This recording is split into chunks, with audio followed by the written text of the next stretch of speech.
سارے فرشتوں کے سردار سیدنا جبرائیل امین علیہ السلام نازل ہوئے اور آ کے عرض کیا السلام علیکہ یا رسول اللہ کے نبی آپ پہ سلامتی ہو، اللہ تعالیٰ نے مجھے بھیجا، ایک پیغام لے کے آیا ہوں۔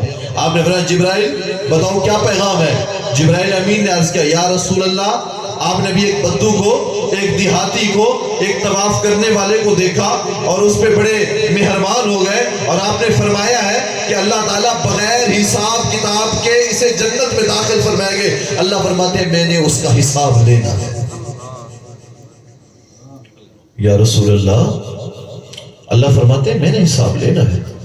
اب جب یہ بات نبی کریم صلی اللہ علیہ وسلم کو پتہ چلا، آپ صلی اللہ علیہ وسلم کے جسد اطہر میں کب کپاہٹ تاری ہو گئی، مسکراتا ہوا چہرہ غم میں بدل گیا، آنکھوں میں آنسو آ گئے، ایسے بیت اللہ شریف کے ساتھ ٹیک لگ کے ایسے سر جھکا کے بیٹھ گیا، رونے لگے، یا اللہ مجھے معاف کر دے، میں نے تو اس کو بڑی خوشخبری سنا دی تھی کہ میرے مولا بغیر حساب کتاب کے وہ جنت میں داخل ہوگا، اب وہ میرے پاس آئے گا، میں اس کو کیا جواب دوں گا؟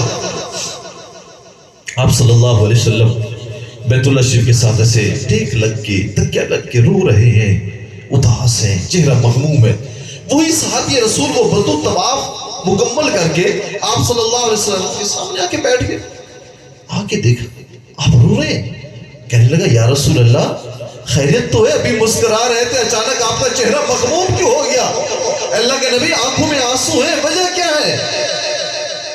آپ نے ایسے اپنا دست شفقت اس کے کندھے پہ رکھا اور فرمایا میرا پیارا، میں نے تجھے جو خوشخبری سنائی تھی کہ میرا رب تجھے بغیر حساب کتاب کے جنت میں داخل کرے گا، میرا رب فرما رہا ہے کہ میں اس کا حساب لوں گا، میں اداس بیٹھا ہوں، میں نے تجھے خوشخبری سنا دی، اللہ فرماتے ہیں میں نے حساب لینا ہے، میں پریشان بیٹھا ہوں کہ تجھے کیا جواب دوں۔ دیہاتی تھا، سیدھا آدمی تھا، میں نے پہلے کہا نا جٹ شٹ ہمارے ہاں کہتے ہیں، سیدھے سادے لوگ ہوتے ہیں بیچارے، ان کو ان چیزوں کا نہیں پتا ہوتا۔ تو وہ آپ صلی اللہ علیہ وسلم کے ہاتھ مبارک پہ اس نے اپنا ہاتھ رکھا، کہتا ہے یا رسول اللہ پریشان نہ ہوئے، روئے نہ، آپ کیوں پریشان ہو رہے ہیں؟ آپ نے فرمایا تجھے نہیں پتا کہ تیرا حساب ہوگا؟ کہتا ہے ٹھیک ہے، اپنے رب کو پھر میرا بھی پیغام پہنچا دو۔ آپ نے فرمایا تیرا کیا پیغام پہنچاؤں؟ یا رسول اللہ اپنے رب کو کہہ دو اگر اس نے، اللہ نے میرا حساب لینا ہے تو میں بھی آپ کے اللہ کا حساب کتاب کروں۔ آپ نے ایسے دلوں نے بولا کیا کہہ رہا ہے تو؟ اللہ تو حساب لے، تو اللہ سے کس چیز کا حساب لے گا؟ بدو تھا، دیہاتی تھا، جٹ تھا، عربی تھا، اب تو کس چیز کا حساب لے گا؟ کہتا ہے یا رسول اللہ چھوڑ دے یہ معاملہ میرے اوپر، میں جانوں اور میرا رب جانے۔ آپ نے فرمایا جواب تو دے۔ کہتا ہے اللہ کے نبی کل قیامت والے دن جب اللہ کے سامنے حاضر ہوگا، میزان لگے گا، میرے گناہوں کا وزن ہوگا، نیک اعمال کا وزن ہوگا، میرے گناہ زیادہ ہوں گے، رب آپ کا حساب لے گا، تو میں بھی کہہ دوں گا اللہ پہلے تم میرا حساب نہ لے، اپنے بخشش کے خزانوں کا حساب دے۔